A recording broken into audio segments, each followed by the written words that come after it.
देखो बेटा इधर, सबसे पहले हम अगर फिल इन दी ब्लैंक्स की बात करें, खाली स्थान की, तो पहले तो वो पूछ रहा मोलरिटी ऑफ वाटर एज।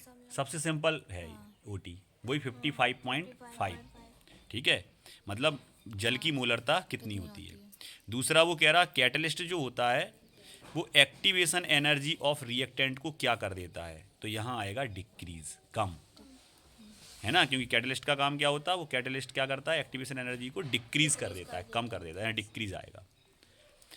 अब यहाँ आ जाओ, वो क्या कह रहा, मरकरी है जिसका H G 80 is the element of, कौन सी ट्रांजिशन सीरीज का एलिमेंट है, तो पहले तो तुम्हें जो ही पता है कि कितने परमाणु क्रमांक से लेके एटॉमिक नंबर से कितने का कौन सी सीरीज है, पता ही है तुम्हें। आ गया समझो, ये किसका है, 5D का है, 5D का है बेटा ये, और इसमें डिक्रीज होगा, इसमें 55.5।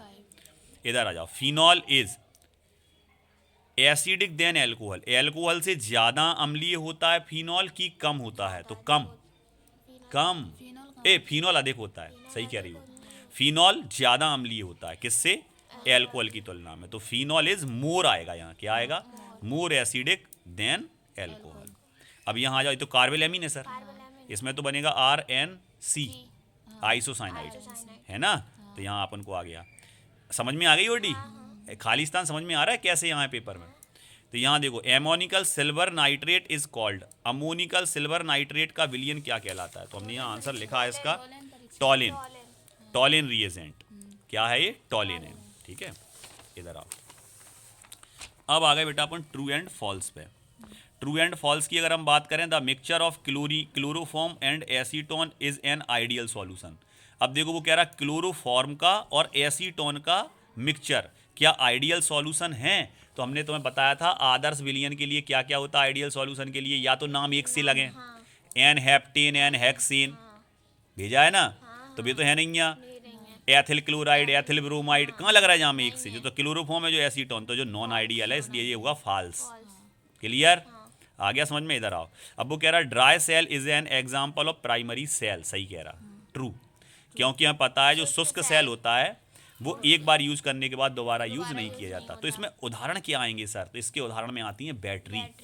अब वो बैटरी कोई सी भी हो सकती, उसने कहा लिथियम बैटरी, तो वो सेकेंडरी सेल हो जाएगा, उसने कहा लेड बैटरी, तो वो सेकेंडरी सेल हो जाएगा। क्लियर, अब आ गया किस पे, central metal atom of haemoglobin is iron, वो ये कह रहा कि हीमोग्लोबिन में जो सेंट्रल मेटल एटम होता है, केंद्रीय धातु आयन होता है, वो Fe होता है, सही, सत्य, ठीक है।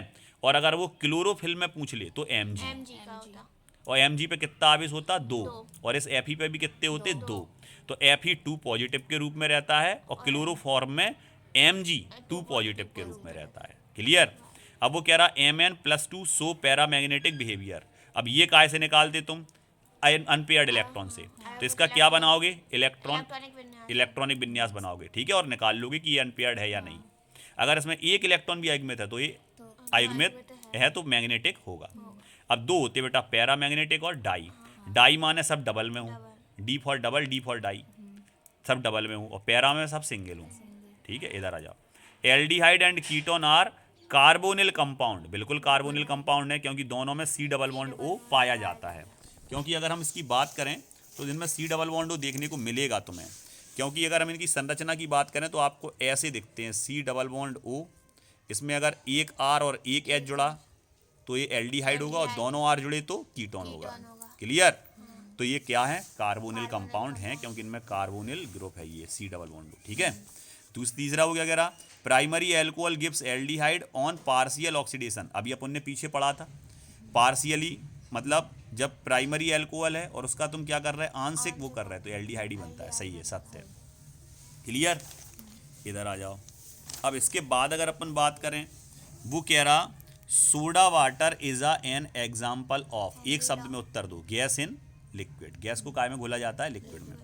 कार्बोलिक एसिड इज, कौन सा है कार्बोलिक एसिड, फिनॉल, फिनॉल को भी कार्बोलिक एसिड कहते हैं, जबकि इसमें C डबल बॉन्ड O नहीं है, लेकिन फिर भी फिनॉल क्या है, कार्बोनिल कंपाउंड बोलते हैं, फिर भी इसको ध्यान रखना, और कार्बोनिल ही गंध होती है, इसमें कार्बोनिल गंध होती है, और कार्बोलिक एसिड होता है phenol. Unit of rate constant for first order, तो हमने बोला है फर्स्ट ऑर्डर के लिए, जीरो के लिए, सबके लिए रेट कांस्टेंट का वैल्यू याद करके जाना है, कोई सा भी आ सकता है। Whose product form in Stephen reaction, Stephen के द्वारा हमेशा क्या बनेंगे बेटा, एल्डिहाइड। क्या बनेंगे, क्या, मोल लीटर इनवर्स, अच्छा ये नहीं है, फर्स्ट ऑर्डर के लिए लीटर नहीं आता, सेकंड इनवर्स आता है, कैसा ही है, क्योंकि उसमें कट जाता है, मोल लीटर इनवर्स कट जाता है, ठीक है। इधर देखो बेटा, nitrogen atom in amine is hybridise, मतलब नाइट्रोजन एमाइन में जो नाइट्रोजन एटम होता है वो कौन सा संकरण दर्शाता है, sp3। क्लियर। और केमिकली ऑल एंजाइम, जितने भी एंजाइम होते हैं वो रासायनिक रूप से क्या होते हैं, केमिकली सभी एंजाइम प्रोटीन के बने होते हैं और इनको बोलते हैं बायोकैटलिस्ट। कभी कभी ये पूछ लेता है इनमें से कौन बायोकैटलिस्ट है, 4 ऑप्शन दे देगा, प्रोटीन, कार्बोहाइड्रेट, वसा और मिनरल्स, खनिज लवण। आ गया समझ में। और पूछ लेगा इनमें से बायो कैटलिस्ट कौन है, तो प्रोटीन। ठीक है, आ गया समझ में। इधर आ जाओ, अब हमें आंसर देना है बेटा वन वर्ड में, काय में, वन वर्ड में। तो यहाँ देखो वो क्या पूछ रहा, right the formula of calculating dissociation constant for weak electrolyte. तो अगर वीक इलेक्ट्रोलाइट के लिए वो कांस्टेंट का वैल्यू पूछ रहा, तो हम जानते हैं इसका वैल्यू होता है K equal C alpha square upon 1 minus alpha. ये आंसर है इसका, एक शब्द में उत्तर दो पूछ रहा वो। अब वो पूछ रहा है इसका नाम बताओ कौन सी आइसोमेरिज्म है, तो Br देखो अंदर आ गया, SO4 बाहर, आयन, आयनन। इस तरह से कोई सी भी समावयवता पूछी जा सकती है। ठीक है, इसके बाद वो कह रहा name the reaction occurs between benzene diazonium chloride and phenol. Benzene diazonium chloride और फिनॉल के बीच रिएक्शन हो रही है, तो कौन सा, हाँ तो इसको क्या बोलेंगे, डाईएजोटाइजेशन या डाईएजोटीकरण, डाईएजोटीकरण, एजोटाइजेशन, डाईएजोटाइजेशन। इसके बाद वो पूछ रहा right the functional group which differentiate glucose and fructose. सबको पता ग्लूकोज में होता है CHO ग्रुप और फ्रक्टोज में होता है कीटोन, कीटोन ग्रुप। ठीक है, due to deficiency of which vitamin, कौन सी विटामिन की कमी से इनफर्टिलिटी हो जाता है, ई, वो है नपुंसकता, विटामिन ई। क्लियर।